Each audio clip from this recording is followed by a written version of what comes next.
Today's subject is a bit scary, a bit spooky, and it's perhaps not for the faint of heart. Because today we're going to be discussing what happens after you die. And death is a bit scary. It's a bit terrifying. And it's a subject that we have to approach gingerly. In our previous sessions, we talked about the general concept of reward and punishment. And we spoke about some of the unique defining characteristics of divine punishment and how divine punishment differs from human reward and punishment, and the systems of God are different. And we spoke about how this subject in this 11th principle is a really big one, and it covers all kinds of different venues and arenas of reward and punishment. And it's such a big subject, such a sprawling subject, it's a little bit difficult to unpack. And therefore, I thought it was a good idea to try to kind of look at the big picture and to try to attempt to construct an eschatological timeline of what happens after you die. Now, this subject is vast. I always say that, this world we think of as life, and what comes afterwards, well, that's the afterlife. That's the after party. According to Jewish philosophy, our life here is the aberration. This is the anomaly. This is the unusual idea that a soul and body can be bound together. This is the unusual time. Life comes before life, and life comes after life. And then we have this interim period where there's this unusual bond, an unusual marriage of body and soul, and then we have free will, and that kind of affects the soul and the body after they are separated. So it's a vast subject, and there are a lot of sources, but the sources are not so well organized. The sources are somewhat scattered, and the sources are very esoteric, and there is a fair amount of disagreement about some of even the basic facts of this subject. So I figured just to kind of, before we get into the particulars and the nature of Gehenna and the nature of reincarnation and what's all that about and what actually happens in paradise and the handover from paradise to resurrection and the world of the souls, all these subjects that are vast and huge and complicated and terrifying and intriguing, I figured let's try to go through the storyline of a human. We are here. We are familiar with the idea, the notion of a body and a soul being bound together. In fact, that's our primary interface with the world. We have a body, we have a soul, and we see the physical world. And we are all, of course, aware of the fact that life here is not permanent. There has yet to be someone who has outpaced the angel of death. And therefore, let's look at what happens to us and to our friends and to all the humans based upon the Torah sources, what happens to them after they die, and specifically focusing on the reward and punishment aspect of the post-mortem life that we have. Now, I want to stress that this is not going to be a comprehensive treatment of the subject, and I intend to elaborate more and add to the subject as we proceed, but nevertheless, it will definitely plunge us into this very intriguing and terrifying subject. Now, where do we know what we're about to talk about? So, of course, this is not based upon first-hand accounts. No one came back and at least gave us a comprehensive version of this story, even though we do have, even in the Talmud, we have descriptions of near-death experiences and sages coming back and telling us what they saw, what they experienced, and framing for us the perspectives that exist in the next world. But nevertheless, we're going to focus on the Torah sources, what the Talmud says, what our sages tell us. So let us begin. Now, the first question I want to ponder is maybe a question that you have, and that is, why is this important? After all, we're alive here today. And what happens after we die? Well, that's a different universe. That's a different world. Maybe we should focus on our responsibility of what to do when we're alive. Why ruminate upon the day after we pass? So that's a good question, and I think one that we have to address from the get-go. And I want to share a few answers. So first of all, the easy answer is, well, that's our subject. We're studying the 13 principles of faith, and we're up to principle number 11, and it's talking about reward and punishment, and we already talked about in the previous episodes how the primary venue of reward and punishment is not in this world, in our current constitution as body and soul bound together. And therefore, if we want to do this subject justice, we have to explore what is the nature of reward and punishment after death. A. B. I also think that this subject, while terrifying, is something which is also fascinating. So sheer curiosity, don't you want to know what our sages say about this? Maybe that is a second reason why it is important to explore. Furthermore, I think there's a great benefit of just thinking and ruminating about a different world. Life over here, we believe, is out of the ordinary. Our primary existence is that of a soul. In fact, it's interesting that the science tells us that our body is constantly recreating itself.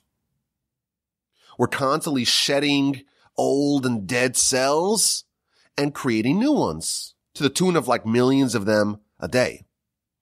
So we think of ourselves as a body, but the body that we have today is physiologically different than the one we had 5 minutes ago and yesterday and when we were kids. And it's also noteworthy that the one set of cells that we have that don't change, or at least not that much, or don't get swapped out, that's our brain cells. And that's why our memories stick. And it's kind of like an analogy to this idea. We have a spiritual component, and that is really us, and that is what sticks, and that is the consistent part of our existence. From a child to an adult to an old person, everything else is just temporary. We're just cycling through them. We're just using our body host to house our soul. But again, the Yetzer Hara, the evil inclination, that force is designed to try to get us to think of ourselves as a body. As a result, to think about just the idea of what happens to the soul and to the body, for that matter, after we die. That is a very helpful reframe to kind of orient our perspective with that of the Torah. Our sages tell us that it is a very good idea to remember the day of death.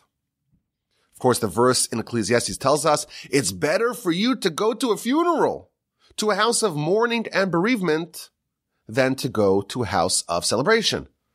Celebration is great, but it doesn't get you thinking as much as going to a funeral and witnessing the temporality of life as a body. That is a transformative experience. It's better to spend your time thinking about that than thinking about the joy and the jubilation of life here. When we focus on just the idea that we're going to die, it helps put our life in perspective, and it's a very powerful tool for us to live our life to the max and to the best possible way. When you realize that all of us will eventually swallow the perhaps bitter pill of death, we can construct our lives in the best possible fashion. But as I mentioned earlier, this subject is not for the faint of heart. If you want to opt out, now's your chance. It's important to begin the subject by talking about the big picture. The Almighty created the world, we're told in all the sources, to give and to benefit others. When there was no other creations, God had no one to give to. God wanted to give. He created the existence to be a receptacle, a vessel of God's goodness and benevolence.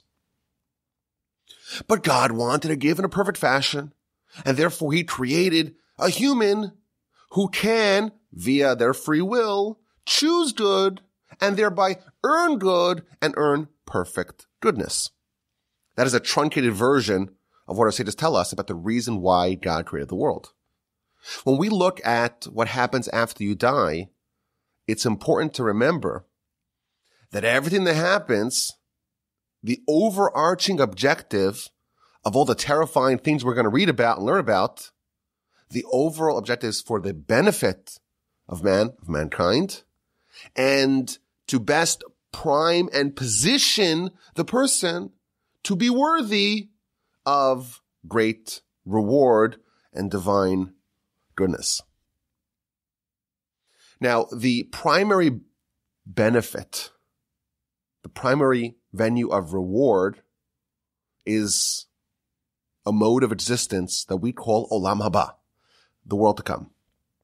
Now, when is Olam Haba? And where is Olam Haba? And how does it fit into the paradigm of what happens after you die in the world of the souls and the Gehenna and the paradise and the resurrection, Tchias HaMesim? That is a very complicated question that, please God, we will still get to. But we're going to approach the subject gently and slowly and methodically, and please God, eventually we'll get to all those questions. But it's important to remember that what happens after you die are all these steps to try to best position you to be able to be worthy, to be able to be meritorious of ending up in the ultimate reward in Olam Haba. Everything that happens in the interim from when you die, and you're judged in the various different ways, and you end up in one of the various different locations or experiences detailed below, it's there to position you to be a good candidate for Olam Haba.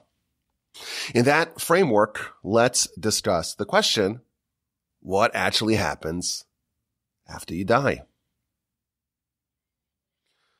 And of course, the best place to start is not with what happens after you die, but with what happens before you die.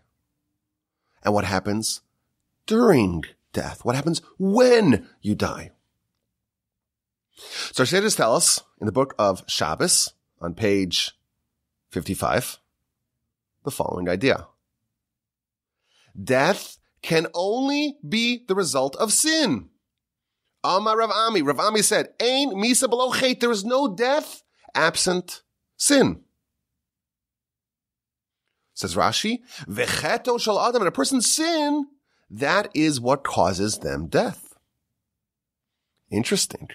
We think of death as old age, heart disease, cancer, COVID, whatever it is, God forbid. The Talmud tells us, well, actually, there's a spiritual aspect of this. If a person is completely free of any sin, they won't die. Interesting. Says the Talmud, wait a minute, what about Moshe and Aaron? The two greatest people we've ever had. They died. Where was their sin?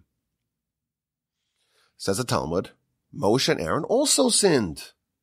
In the episode of the striking of the rock in the book of Numbers, it says that God tells Moshe and Aaron, you don't believe in me. Yan lo hamantim bi. And that's the reason why you're both going to expire on this side of the Jordan. So even Moshe and Aaron, says the Talmud, they too sinned. And then the Talmud adds something fascinating. There are actually 4 flawless people who never sinned. And they are Benjamin, son of Jacob, Amram, father of Moshe, Jesse, Yishai, the father of David, and Kilov, the son of David. So how did they die? If there are 4 people on record, the flawless 4 who never sinned, How could he tell me that death is only the result of sin when we have 4 people that never sinned? Says the Talmud, 4 people died thanks to the counsel of the serpent. The serpent gave bad advice to Adam and Eve to eat from the fruit. And unfortunately, or fortunately, depends on your perspective, Adam and Eve, in fact, capitulated. By doing that, they condemned all of humanity to die.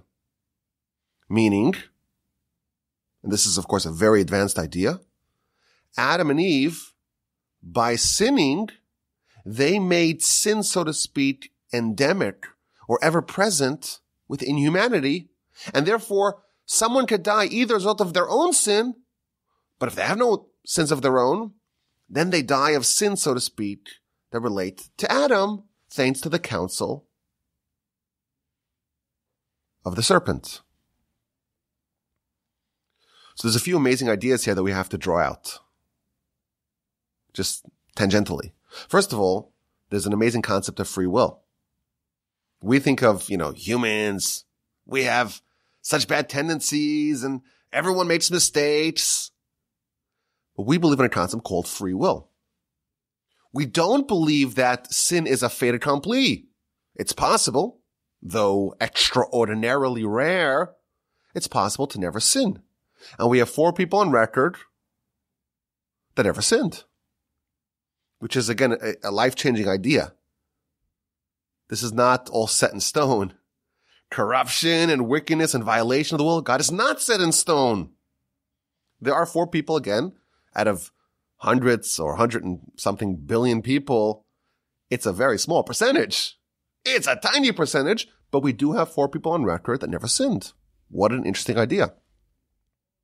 Moreover, I think another takeaway of this Talmud is that if someone does sin and they repent from their sin, or from their mistake, maybe is a better word to say, then they too can be included in the flawless 4.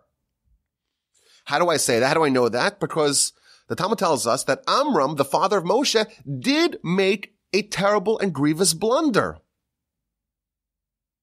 The Talmud says that when Pharaoh made the decree that all male boys are thrown into the water, in Exodus chapter 1, Amram divorced his wife, Yocheved. And everyone saw Amram, the greatest person of the generation, do that. And they said, I'm going to do the same thing myself. So everyone else divorced their wives.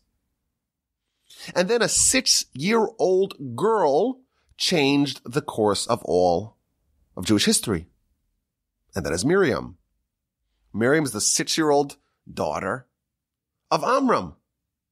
And she tells her father, you are worse than Pharaoh. You think Pharaoh's a terrible guy? You're worse. Why? Because Pharaoh only decreed on the males.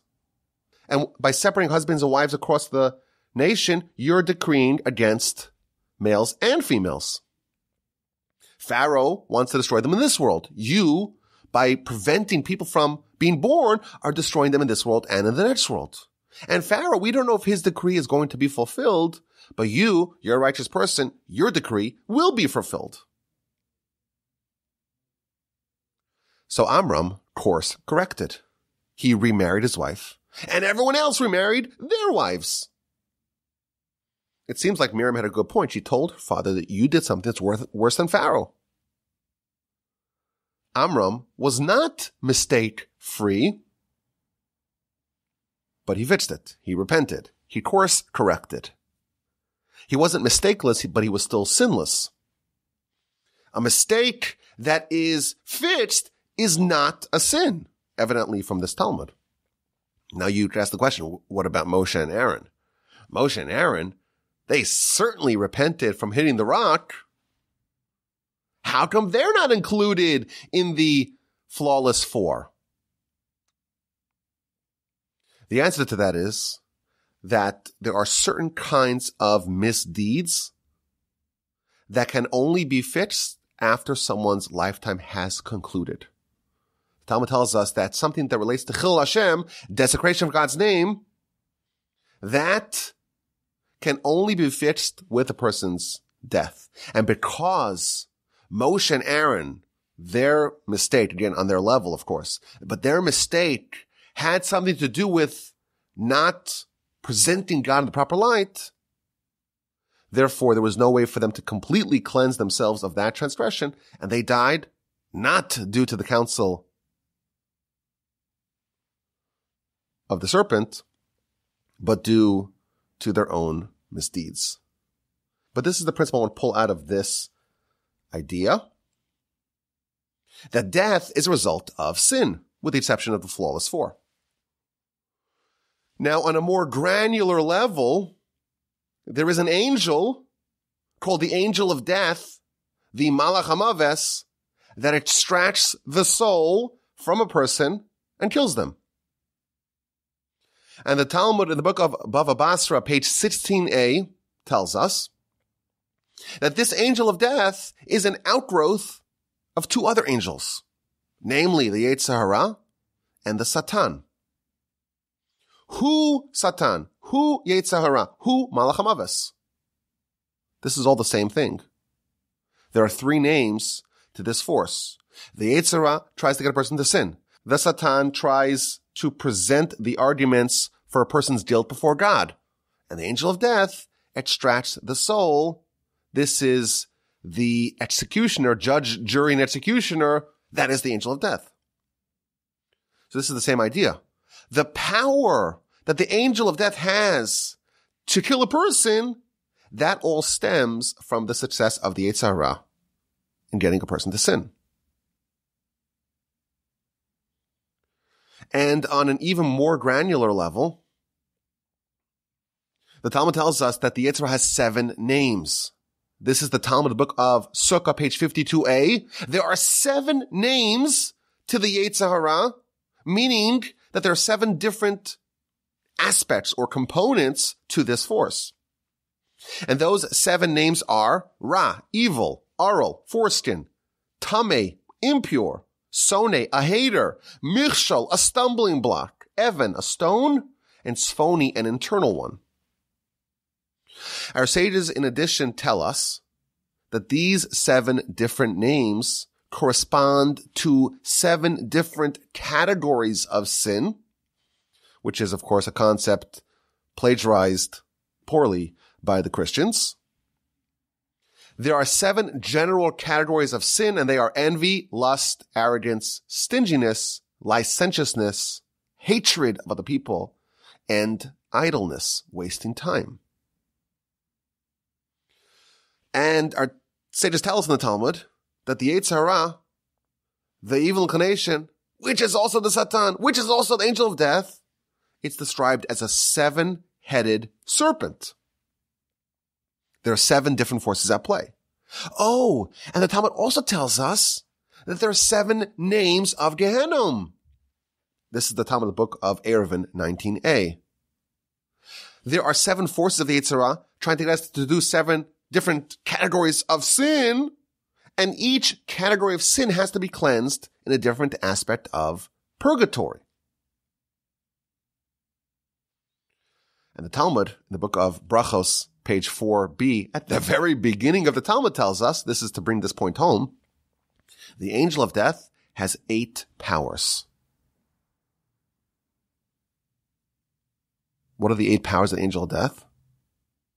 The 7 categories of sin of the Yetzer Hara that a person does on their own. And then there's the 8th power, and that is the counsel of the serpent. How can the angel of death extract a person's soul? In one of 8 ways. Either the 7 categories of the Yetzer Hara, the 7 categories of sin, the 7 different aspects of purgatory that are cleansed, or that cleanse, that fix, that rectify, that undo these 7 forces of sin. Each one of those heads of the serpent is one power of the angel of death. And if a person is not guilty of any of them, they're part of the flawless 4, then there's the sin of Adam, the 8th power of the angel of death, which again condemned mankind to die, and that may be the cause of their demise. So our question is, what happens after you die? We started off by saying what happens before you die. Before you die, there has to be some license given to the angel of death. And that license could be one of 8 different things. So on a simple level, we said there's no death without sin, with the exception of the flawless 4. And then we talked about the next level of this idea that the Yetzer Hara and the angel of death are 2 aspects of one entity. The angel of death only has power when someone sins. And finally, we have the Yetzer Hara has 7 names for the 7 categories of sin. And the 7 names of Gehenna correspond to those 7 categories of sin. But the angel of death has 8 powers, the 7 sins induced by the Yetzer Hara, and 1 from Adam. That is the judgment, and these are the grounds for a person to be taken away. That's before death. During death, we find the following interesting teaching in the Talmud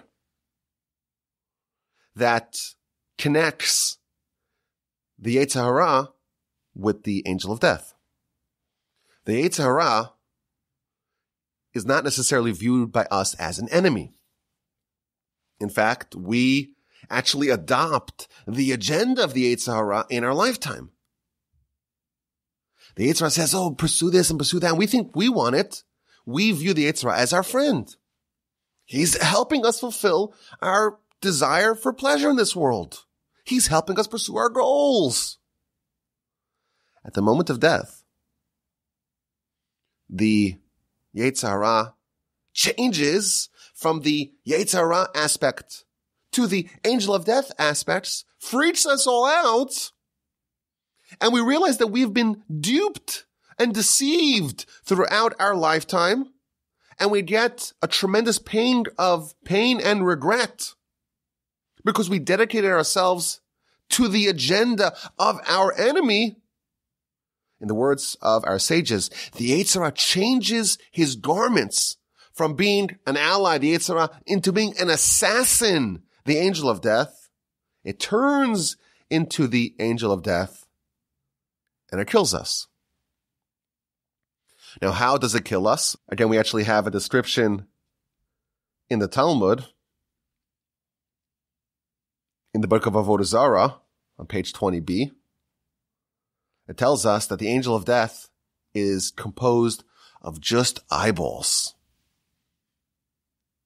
How many eyeballs? Why is it full of eyeballs? So, our sages tell us that there are 365 transgressions in the Torah. And of course, if God says don't do something, we should all listen. We should all obey unquestioningly. Comes along the Yetzer Hara, and in every one of these aspects is able to show us with this eye a different reason. Oh, it's not a problem. Oh, it's not really a violation. Oh, it's okay. Oh, the Almighty understands. This force is comprised of 365 different eyeballs. Now, during our lifetime, we think of it as a friend, but at the moment of death, we see what it really is, and of course, it terrifies us completely. At the moment of a person's death, this angel, says the Talmud, stands above his head, unsheaths a sword. On the tip of the sword, there is a drop of poison. And when the patient sees the angel of death, says the Talmud, they get so shaken up and terrified that they open their mouth, and the angel of death flings the drop of poison into their mouth, and from that, they die. And that causes their body to putrefy. And that causes their body to decompose and to turn greenish. That's what the Talmud says. Now, again, we have to remind everyone that when we are reading an Agadic Talmud, it's important to understand that this is multidimensional and what it exactly means and what it represents. It's a very important question. But again, this is part of our subject. What happens when you die? Now, how does a person process this? What does death feel like? So the Talmud tells us that it really depends. The degree of righteousness of a person determines how they process death and what it feels like to them. The Talmud tells us that there are 903 different kinds of death, different kinds of experiences when a person dies. And the worst one of them is askara. And askara feels like trying to disentangle and pulling thorns from a tuft of wool. And the best kind of death is neshika, and that's like separating a hair from a glass of milk, gliding it seamlessly and smoothly away. Death is separation of body and soul. The degree of difficulty of separation of these two opposites is that degree is determined by how enmeshed they are with each other, and what the nature of the body is and what the nature of the soul is.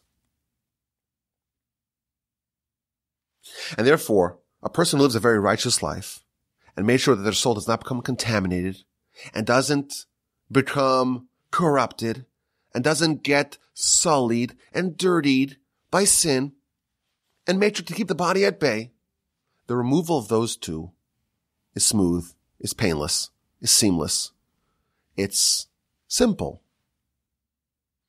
The wicked person who has allowed their soul to get mangled by sin, someone like that, their body and their soul are so helplessly entangled, to separate the two is a nightmare. I want to point out that the mechanism for how the soul actually leaves the body is featured in a chapter in my upcoming book. But again, on a simple level, we have separation of body and soul. When we are alive, we're a fusion of body and soul. That's the human who's alive. And then death is the undoing of this bond and the separation of the two into distinct parts. The body goes to where it came from. The soul goes to where it came from. Now, on a more granular and nuanced level, we think of death as the body expiring and then the soul leaving. It's actually the opposite. The soul leaves, and the soul, which was the animating factor of the body, if that's removed, the body becomes, as they say, a paperweight, a useless hunk of flesh. Not just useless, it's a liability. It starts to putrefy. It starts to decompose. The soul is what gives life, what the Almighty contributes, so to speak, into the concoction of mankind. The Almighty withdraws it, and the body is now useless. So when we talk about death, it's important to stress that the nature of death and how it's processed, it's not uniform. The nature of a person's death is a direct result of what kind of life that person led. What's the condition of the body? What's the condition of the soul? And how much are they interwoven and entangled in each other? That will determine how difficult and how painful death is. When a person sins, they are linking their body and their soul. And the more a person sins, the more the soul becomes sullied and entangled, and the more difficult it is to separate the two. When a righteous person dies, their soul has been preserved in its purity, and it is seamlessly separated from its body host in a painless fashion. So that's the description of death. What happens next? What happens after death? So again, we mentioned this earlier, but the verse tells us that the dust returns to dust and the spirit returns to God. The body goes to where it came from. The soul goes to where it came from. The soul, a person's consciousness, remains as it did earlier, but it's actually more heightened. As the period of death gets further and further away, the soul and its focus and its consciousness gets further and further away from the body. The soul, right after death, actually has acute awareness of the body and what the body is undergoing. And as time progresses, the soul distances itself further and further away from the body.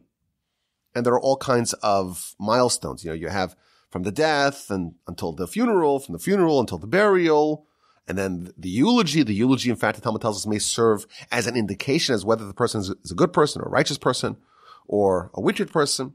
And there are various stages of the burial. And then there's the 7 days, the Shiva period, and then there's the 30 days, the Shloshim, and then there's the 12 months.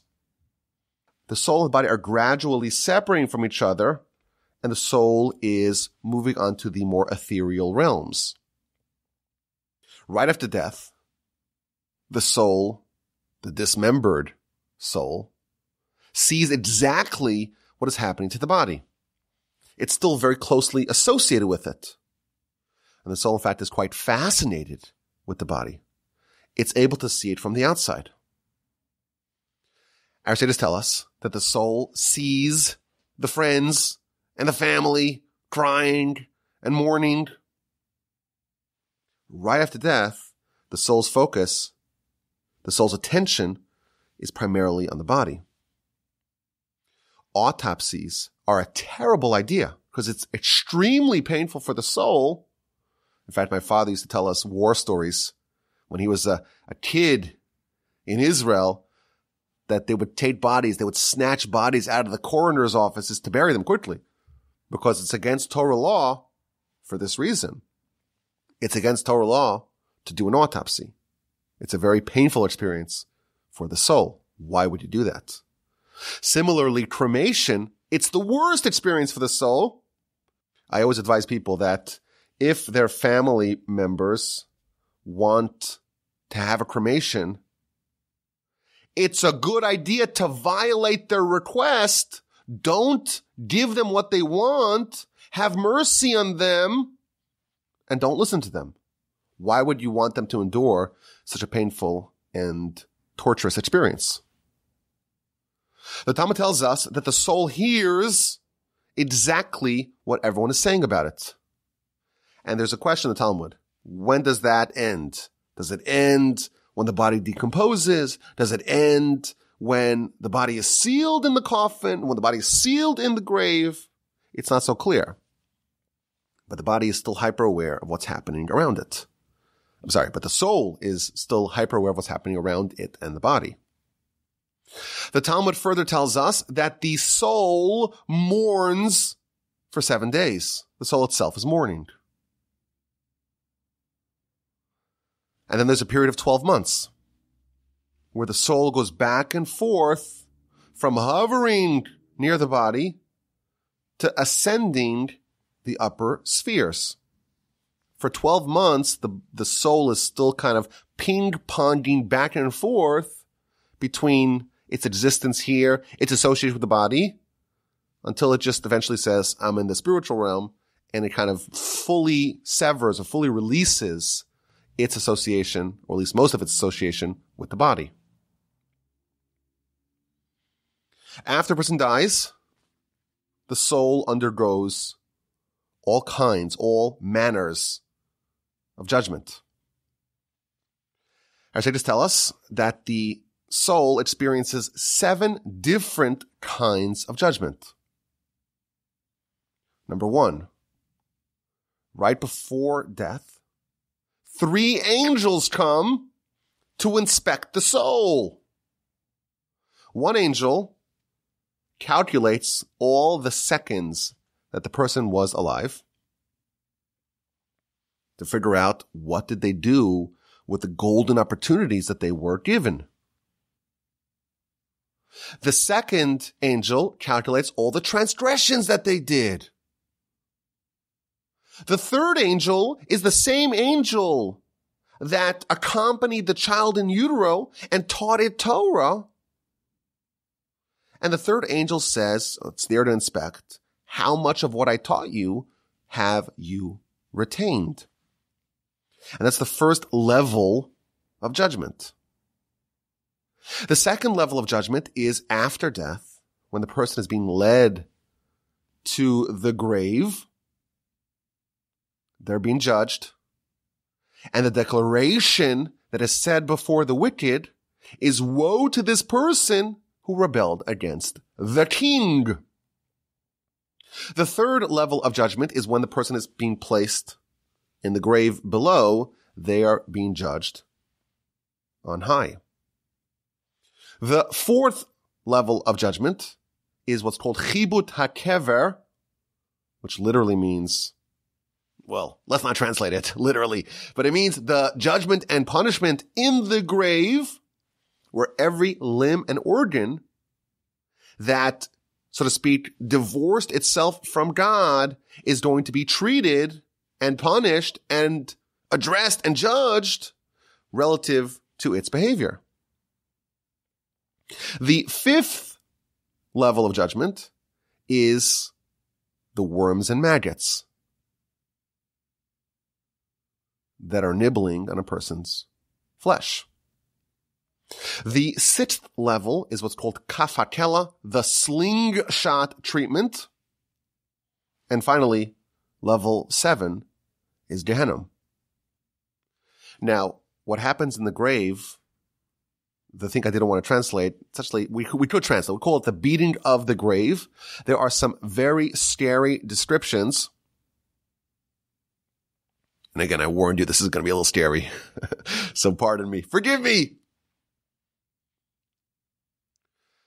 Our sages describe angels coming with chains and demanding from the person to tell the angels the person's name. And the wicked don't know their own name. The name, of course, represents a person's essence and mission. If a person does not know their name, that's an indication that they have not fulfilled their mission. And the angels whip the person with those chains. How do you not know your name? You've lived for 70, 80, 90, 100 years. What do you do? How come you didn't live up to the expectations of you? This is why, by the way, at the end of the Amidah prayer, there is a tradition to say a verse that has your name hinted into it, so you never forget it. In addition, the body can feel the worms and maggots nibbling on it. And the deep insight behind this is that to the degree that a person lived their life as a body, meaning that they prioritized their physical existence and ignored, neglected, and deprioritized their life as a soul, the more association they had with their identity, that I'm a body, the more they experience what the body experiences. If someone is living their life as a soul and the body is so incidental, they don't feel the experience of the body because that's not their identity. Your identity is how you choose to live. And the experience that the body undergoes, well, that's something the body undergoes. If that's not your identity, it's not something you need to worry about. Now, this slingshot treatment that I mentioned is featured in the Talmud and elaborated upon in the Esoterica. That's the idea, again, the way it's described in the Talmud, that there are angels on either side of the world and they're taking souls and they're giving them the slingshot treatment, slinging them from one to the other. What that means, I don't know. But the Zohar tells us that this is the worst experience of them all. Now, the purpose of this, as I understand it, is to try to shake the soul free of its contaminants. And again, as I mentioned on the onset, the objective of everything that happens after a person dies is to try to prepare the soul for the afterlife, for Olam Haba. But the soul has all these contaminants. There's all these thorns that are still stuck there. We're going to shake it very violently until those thorns are removed.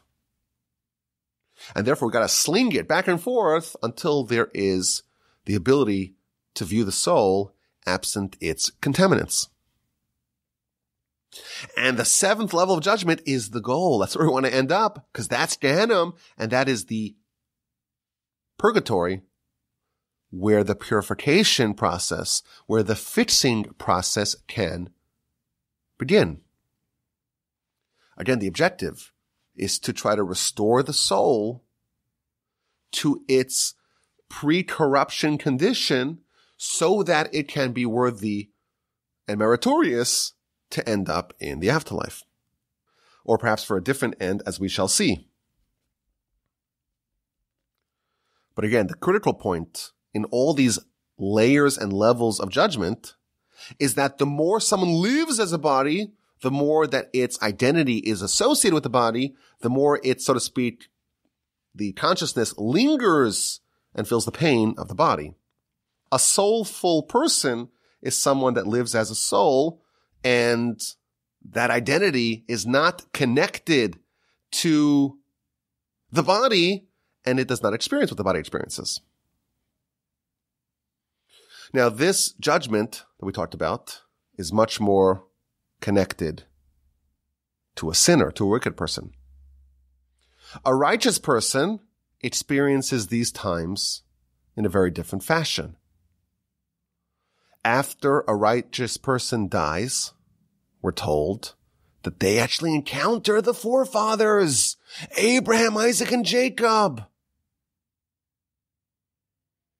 And although they experience all these junctures of judgment, if they are righteous, it's an easier and more pleasant experience.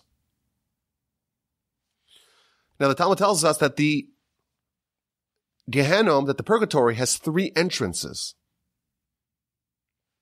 One in a desert, one in a sea, and one in a city. After a person dies, they must encounter all 3 of these entrances. They are going to experience or encounter these 3 entrances, and they have to be inspected as to whether or not they need a cleansing of this, that, or the other variety of purgatory.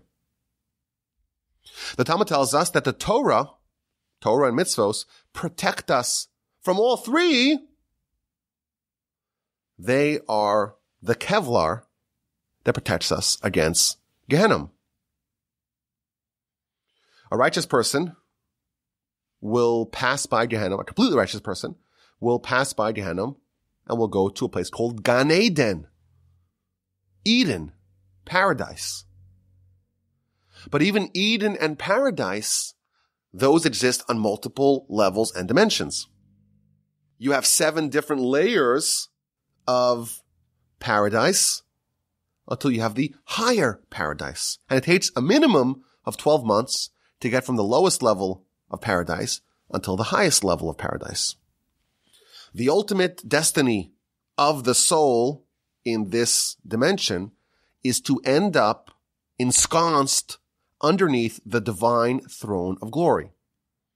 But to get there, it's got to go through all these hoops to arrive at that destination. We're told that in paradise, the righteous are invited to give a Torah discourse for 180 days. And all the sages and all the righteous people call us and say, let's hear what you have studied in the mighty Torah. Give it to us. What did you learn? Let us witness your accomplishments. So we have 2 parallel tracks here.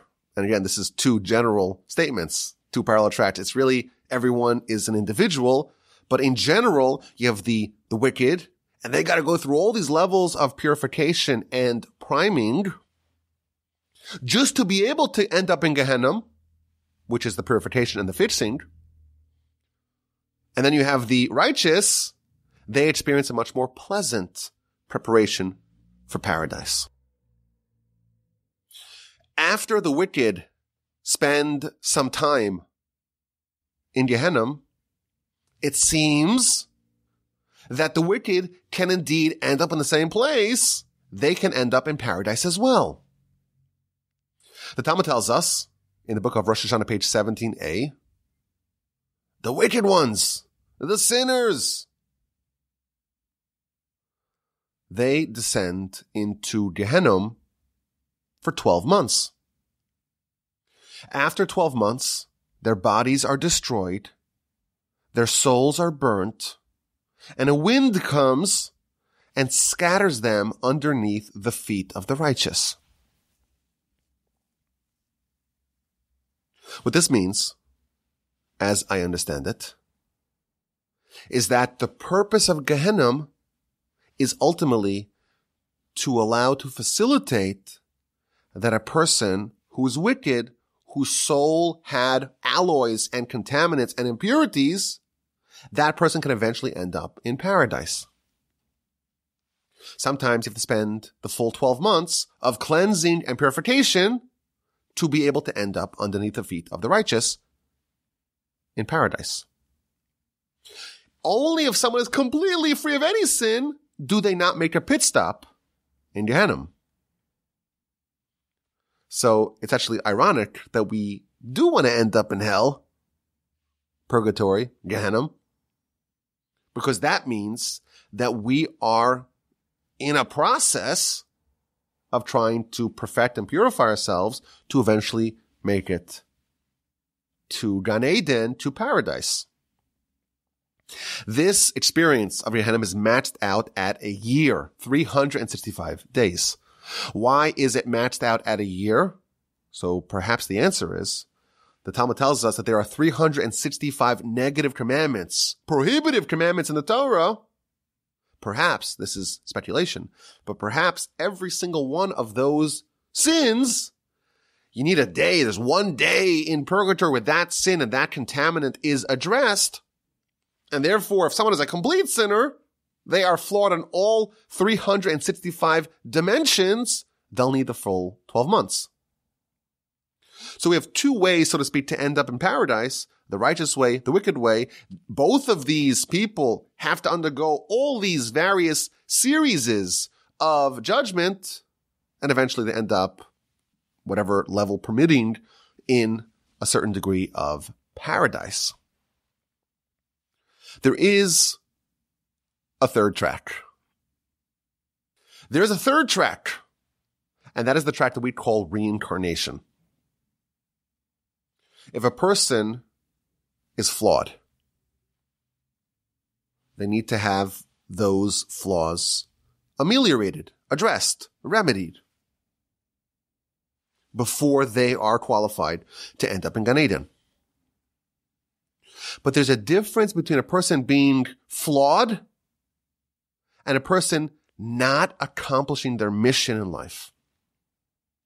You could accomplish your mission, but still have some sort of flaws, some blemishes, some shortcomings. That person has to be cleansed and purified, remove those flaws and shortcomings so that you can end up in the next stage in the paradise. If a person has completely not fulfilled their mission, they need to go back. They need to be returned to the world of action, to this world, so that they could finally finish and accomplish their task in life. So perhaps we can say broadly, after someone dies, they could end up in one of three general buckets. And of course, there are more buckets as well, but generally speaking. Bucket number one is the straight ticket to paradise. Super righteous, completely free of any sin. Straight there, the forefathers will accompany you to your spot, and eventually you'll end up on the higher levels of paradise, ensconced underneath the throne of God. The next general bucket, well, that's purgatory. You have accomplished your mission. You have some flaws. Let's power wash you. Let's cleanse you. Let's remove those contaminants and alloys. Let's fix those minor problems so that way you can end up in the place that you need to go.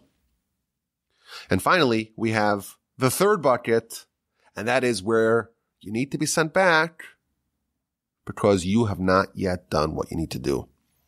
Now, again, this is a huge, huge subject. Really, all of them are. But the basic idea is you have to be sent back to complete what you did not fix. Now, of course, this, like really everything we're talking about today, this sounds like a very spooky and scary subject. But at its core, it's a very heartening concept. What is the reason why we have the concept of reincarnation? You are being given a second chance. You have to fulfill your mission. Your soul has to do something in order to arrive at its perfected state, in order to eventually end up in Olam Haba. And the Almighty, in His benevolence and magnanimity and generosity and kindness and mercy, is giving you a second chance. You're being given another opportunity. You failed. Try again. You have a mission that you did not do. Do it now. You have flaws that are too grand to be power washed. Fix them. You've been given a second chance. Now, it seems to me from the sources that reincarnation happens after a level of Gehenna. If you have a soul that is mangled and flawed, you can't just put that soul back into a body. The person has no chance. The person is doomed from the start. So you have to actually cleanse the soul, but this is not a cleansing that ends up in paradise. This is a cleansing that goes all the way back to step one, square one, the beginning of the story, to another body or another earthly entity to start from scratch. Can you do it in your second chance or third chance or even perhaps fourth chance? If you don't accomplish it in your fourth chance, that's it. 4 strikes and you're out. You have to at least accomplish a little bit of your mission to be given a 5th chance. If you do nothing, you are doomed. As a result of this idea, it is imperative for us to make a special effort to try to identify the things that we need to fix. Meaning, we don't have awareness of our previous lifetimes. We don't know where our soul was and what its history is and what the backstory is and what the flaw was that did not allow us to end up in paradise. But there are some tricks for us to try to identify those flaws. So, for example, if you find some sort of sin, some sort of violation of the will of God that seems so irresistible and you can't overcome it, and you're like, why am I so successful in so many other areas, but in this area I constantly stumble? That is the reason why you were sent back. The area that you experience the most challenge and difficulty to fulfill the will of God is precisely the location, the area of your character that you were sent back to fix.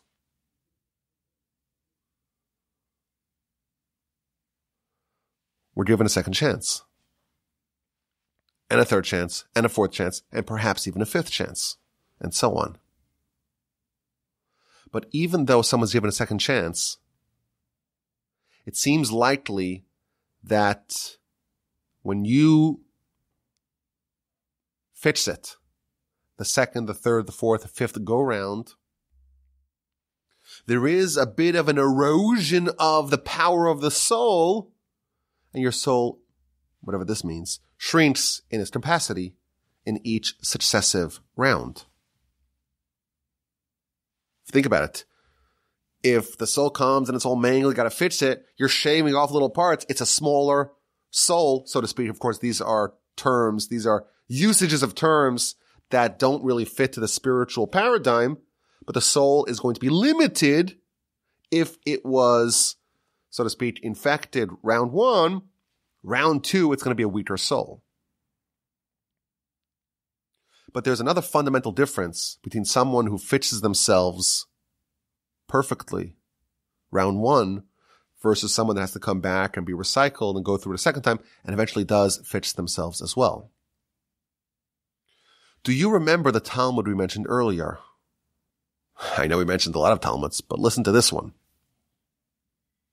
The Talmud says that the wicked ones, they descend to Gehenna for 12 months.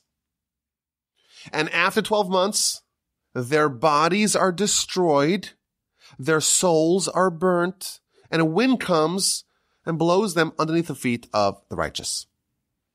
That is the Talmud we mentioned a few minutes ago. It's found in the book of Rosh Hashanah on page 17a. You'll notice something very unusual in this Talmud. It's talking about what's happened to the soul in Gehenna. It's there for 12 months, but it also mentions that their bodies are destroyed. You spend 12 months in Gehenna, it's not your body, that's your soul. Why is the result of 12 months in Gehenna, why is that affecting your body? It seems really strange. So Shaitas tells us something very deep. Even paradise, that is not the ultimate goal.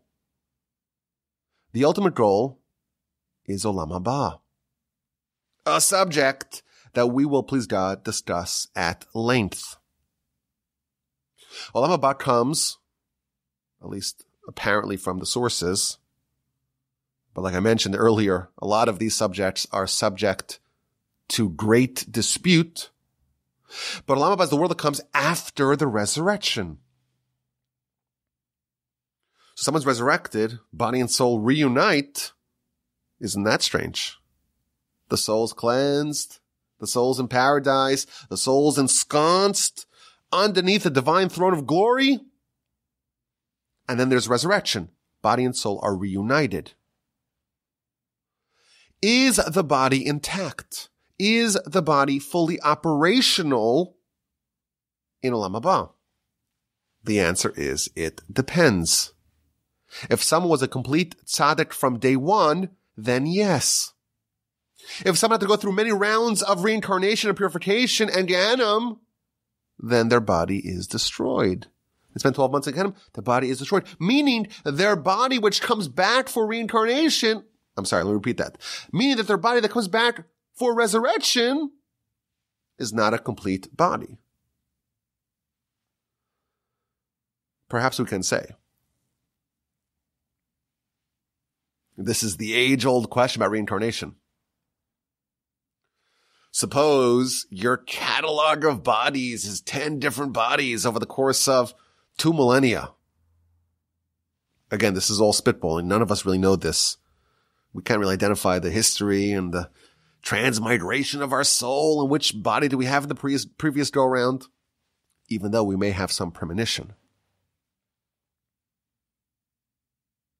But suppose, just again, for argument's sake, you've had 10 different bodies, eventually you fixed it, you ended up in paradise, you come back. Resurrection. The bodies and souls are reunited again. Which body is your soul associated with? Now, that may be an infantile question, because like I mentioned at the very onset, your body today is a very different body than your body yesterday. We view our body as a single entity, even though it's constantly dynamic and changing every second. So maybe it's not even a good question, but let's assume it is a good question. Which body is it? Is it body 1, body 2, body 7? The last one, the first one? If the answer is the first one, then it makes sense that that's the only one that you could go back to. But if that one has been corrupted and you needed to be reincarnated, well, maybe your ability to have a fully functional and operational body after reincarnation is severely curbed. So what happens after you die? The answer is, it's kind of complicated. Lots of things. But the general notion that we're trying to get to is that reward and punishment exists. It exists, and it's part of the divine system. The ultimate objective of it is to best position a person to do what the Almighty wants of them to do, to accomplish their mission, to be worthy, to be a good candidate for paradise and eventually Olam Haba. But again, this is not a complete, comprehensive treatment, because again, even paradise, even being ensconced underneath the throne of glory, that is not the end game. I've heard it described as a glorified waiting room. A pleasant one, but still, Olam Haba, that is the ultimate. Perhaps paradise is similar to a dimension of the souls before birth. Before birth, the souls are also extant, are also pure, are also experiencing God in a very visceral fashion, but they're not in Olam Haba. That's perhaps where the souls are stored until Olam Haba. There's still a lot more to cover here. If y'all are brave enough, we can actually try to study these subjects at greater length. The details, this is maybe a sketch. This is a sketch of what actually happens after you die.